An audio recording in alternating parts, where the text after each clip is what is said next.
Jangan suka mencela, apalagi menghina. Wahai kawan, kesalahan berbicara bisa membawa celaka.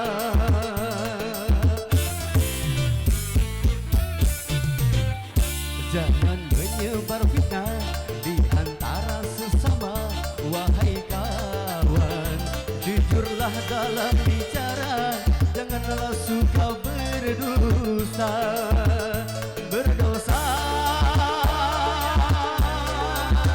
berdosa.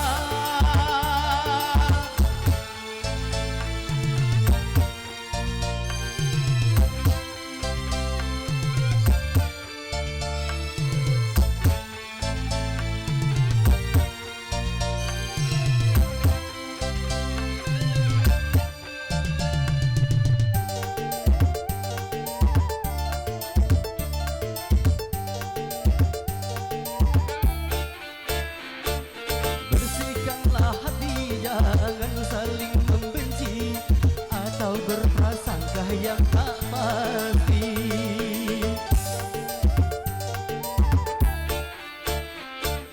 Saling menghormati itu lebih terpuji. Tanamkanlah rasa cinta kasih. Perangilah rasa iri dan serakah yang menimbulkan kehancuran semata. Milikilah budi pekerti mulia, capailah damai sejahtera.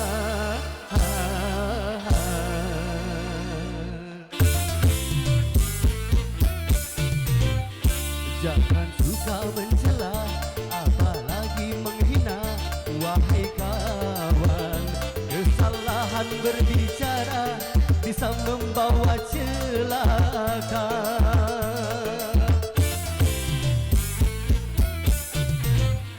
Jangan menyebar fitnah di antara sesama. Wahai kawan, jujurlah dalam bicara, janganlah suka berdusta. Berdosa, berdosa.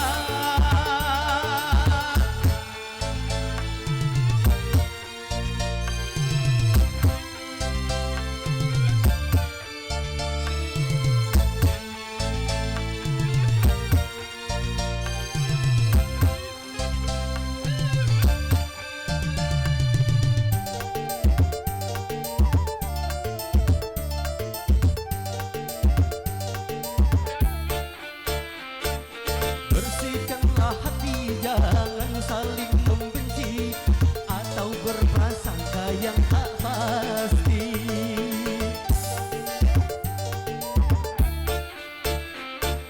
Saling menghormati itu lebih terpuji. Tanamkanlah rasa cinta kasih. Perangilah rasa iri dan serakah yang menimbulkan kehancuran semata. Milikilah budi pekerti mulia, capailah damai sejahtera.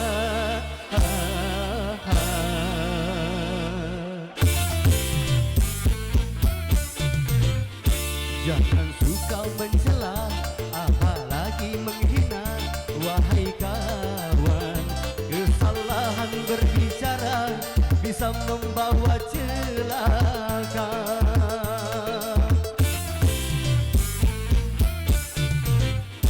Jangan menyebar fitnah